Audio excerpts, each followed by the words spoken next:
Hello friendship! So for today's video, samahan nyo nga kami maglakad-lakad dito sa Green Hills. Nang magpunta nga kami, natsyempohan namin merong bazaar sa ibaba. Siyempre, hindi mawawala na lagi kong dinadaanan tong in-tune kasi gusto ng anak ko ng violin. Baka sakali, baka ma-afford. Next stop, Toy Kingdom. Kaya lang bawal yatang mag-video sa loob kaya hindi na ako nag-try. Nandito nga rin yung sikat na greattoysonline.com.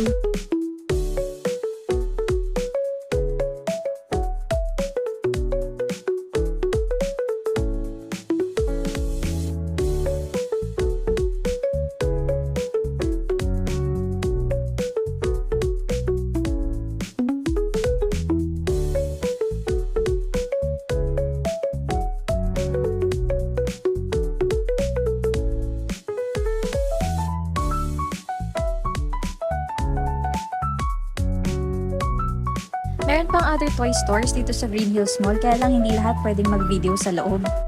Nag-check na din ako ng Nomi version 1 dito sa My Geek PH. Nagkataon kasi out of stock sa Toy Kingdom.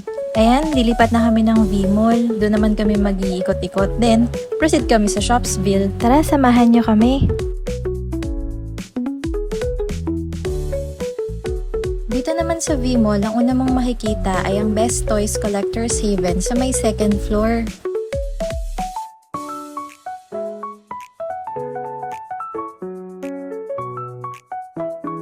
Meron sila ditong mga Gundam. Kung fan din kayo ng mga Pokemon model kits kagaya ng anak ko, meron sila dito sa Best Toys. Meron din mga Sanrio characters and Pokemon by Keep Play.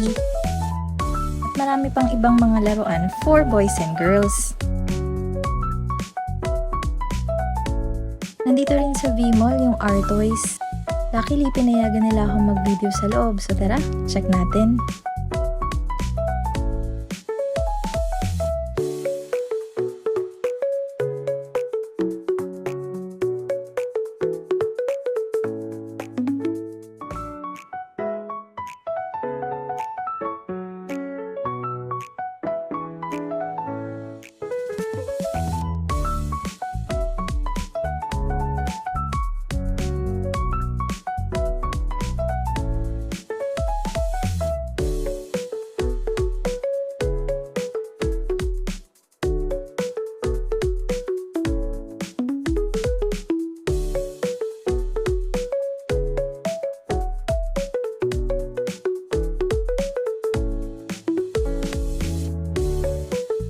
After ng R-Toys, nagpunta na kami ng Shopsville. Bubungad nga sa'yo yung Pop Enthusiast store. Marami din silang iba't ibang toys dito, kagaya ng Hot Wheels, mga Labubu, mga Molly, at syempre, yung kinokollect kong Nomi. Meron din sila dito. Wow! Kung nagko-collect din kayo ng mga cats na ito, ayan, meron si Pop Enthusiast. Meron din silang mga Sanrio characters.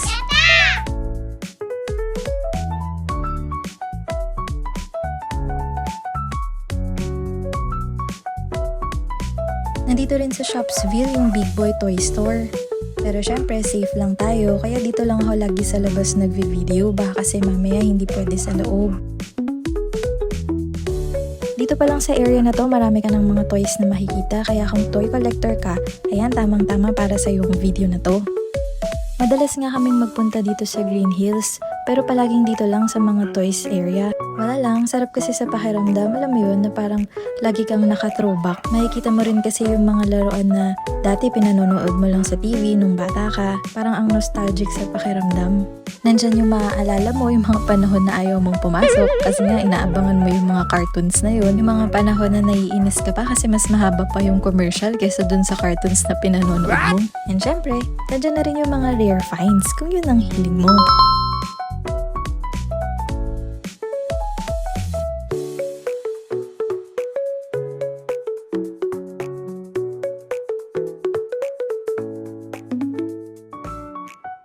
Nakita ko nga rin pala si Anya at saka si Bandang Spy X Family. Lagi yan pinanonood ng anak ko. Kung naghahanap naman kayo ng pang Halloween costume at mga pang Christmas treats o exchange gift, meron din yan dito sa Shopsville.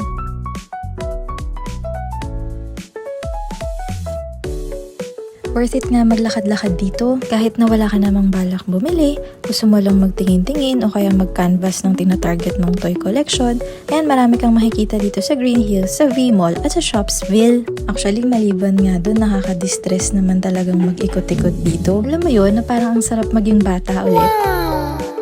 Kung hindi ka pa nakakapunta o hindi makapunta dahil malayo, ikaw ay nasa probinsya, tamang-tama tong video na to para sa'yo.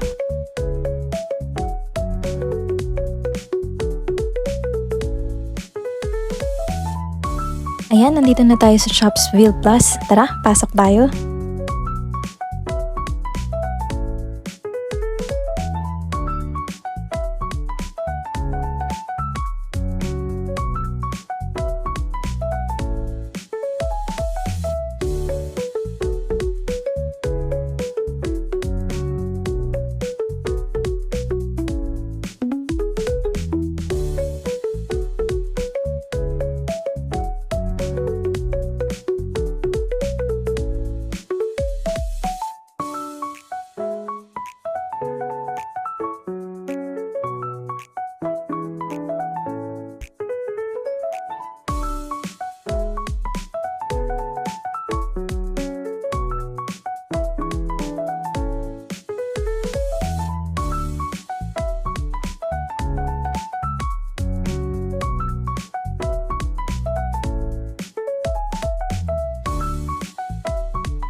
Dito nga pala sa BBC nakita ni Wabi si Dilim, pero during ToyCon.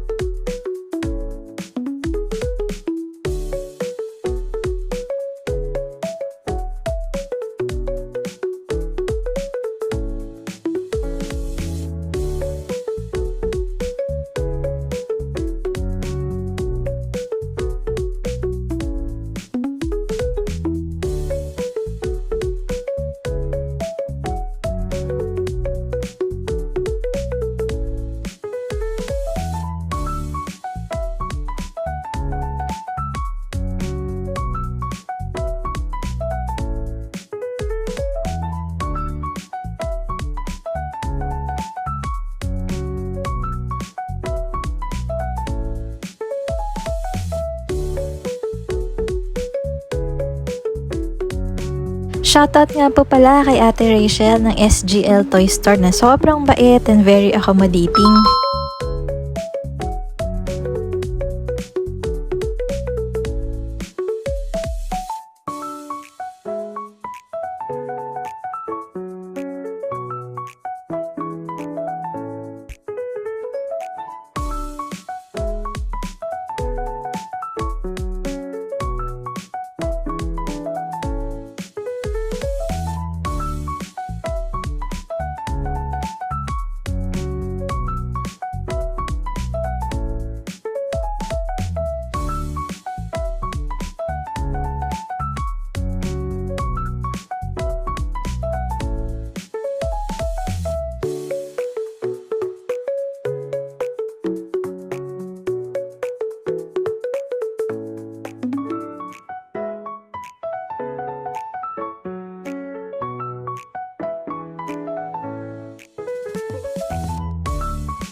Dito naman sa Safe House Vault ko nabili yung aking first Nomi during ToyCon din.